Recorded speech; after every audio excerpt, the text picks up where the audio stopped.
9 TV news 20 రోజుల నుండి పంట కొనకుండా ఇబ్బంది పెడుతున్నారు. గవర్నమెంట్ వాళ్ళు బస్తాలు కూడా ఇవ్వడం లేదు. అవి కూడా మేమే కొనుక్కున్నాం. ఇప్పుడు ఇంకోసారి వర్షం పడితే పంట మొత్తం కొట్టుకొని పోతుంది. ఇక అది కొనుడు లేదు పాడలేదు. ఇప్పుడు ఎన్ని రోజులు అవుతుంది? 20 రోజులు అవుతుంది సార్ పోసి. 20 రోజుల నుంచి 20 రోజులు బత్తాలు తెచ్చుకొని నింపుకుంటే మేము కాంటా చేస్తా అన్నారు. అయితే మేము బత్తాలు తెచ్చుకొని నింపుకుంటే మేము కాంటా పెడతా అన్నారు. ఇక మేము కొనుక్కొచ్చినాం సార్. 1300కు ఒక బెండ, 50 బస్తాల బెండ 1300. అంటే బస్తాలు కూడా మేమే కొనుక్కున్నాం సార్. 4000 బస్తాలు కొనుక్కున్నా.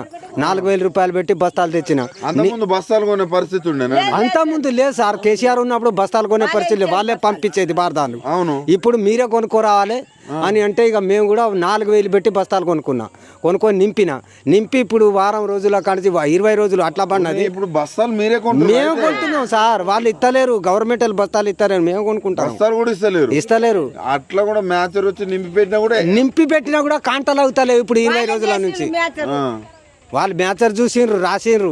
అసలు ఈ పరిస్థితి ఈ పరిస్థితి వస్తుందని ఏనాడు అనుకోలేదు సార్. మా కర్మలు కొట్టుకుంటాను ఇప్పుడు. మేము మా కర్మాలే మేము కొట్టుకుంటాను. ఓటేసిన పాపాన్ని మా కర్మాలు కొట్టుకుంటాను. లాస్ట్ కి ఒక్కొక్క రైతు పెట్రోల్ పోసుకొని సత్తే పరిస్థితి వస్తుంది అంబేద్కర్ కాడ. అంత గోస. కాంటలు పెట్టులేదు సార్. అసలే కాంటలు కూడా అవుతాయి. 20 రోజుల కానించి బస్తాలు నింపి ఉన్న బస్తాలని కాంటలు. అంత పరిస్థితి వచ్చింది సార్ ఇప్పుడు మాకు. మార్పు అన్నారు. పెట్రోల్ పోసుకొని చచ్చే పరిస్థితి వచ్చింది రైతులకు. ఆ అంబేద్కర్ కాడ మీరు చూడండి. అదే వర్షం ఇప్పుడు ఒక డల్లు గట్టిగా పడది ఉంటే అన్ని కొట్టుకొని పోవు. కొట్టుకోపోయేట అన్ని వాగుల్లో పోసినాం. ఇక అన్ని కొట్టుకొని పోతే మా పరిస్థితికి ఇట్లా అయింది సార్. ఇట్లా చేస్తాడు మరి రేవంత్ రెడ్డి. ఇక అట్లా చేస్తాండి ఏం చేస్తాం. ఆయన చేతిలో అయిపోయింది ఇప్పుడు. ఇక మా చేతులు జారింది, ఆయన చేతిలో పడ్డాం. ఇక ఆయన ఆడిస్తాడు. ఇంకా 5 ఏళ్ళు వస్తాడా? ఇప్పుడు 5 ఏళ్ళు ఉంటే ఇక అందరూ ఈ లోకం విడిచిపెట్టి తెలంగాణ విడిచిపెట్టి పోవుడే. అంతే. ఏదైనా కూలీనాలి చేసుకొని బతకాలి. వ్యవసాయం చేసుకుంటే ఇప్పటికే ధరలు లైన్లు పెట్టి, చెప్పుల లైన్లు పెట్టి, ఇది పెట్టి ఊరియా బస్తాల గోసపడ్డాం.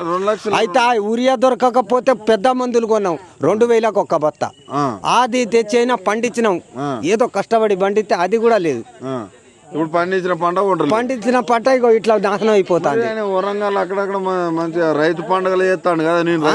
అన్ని పండుగలు చేస్తాడు, ఉరుకుతాడు, అన్ని చేస్తాడు. ఇక పెద్ద పెద్ద మాటలు మాట్లాడుతుంటాడు. మాటలకు ఉన్నాడు కానీ చేతలకేది.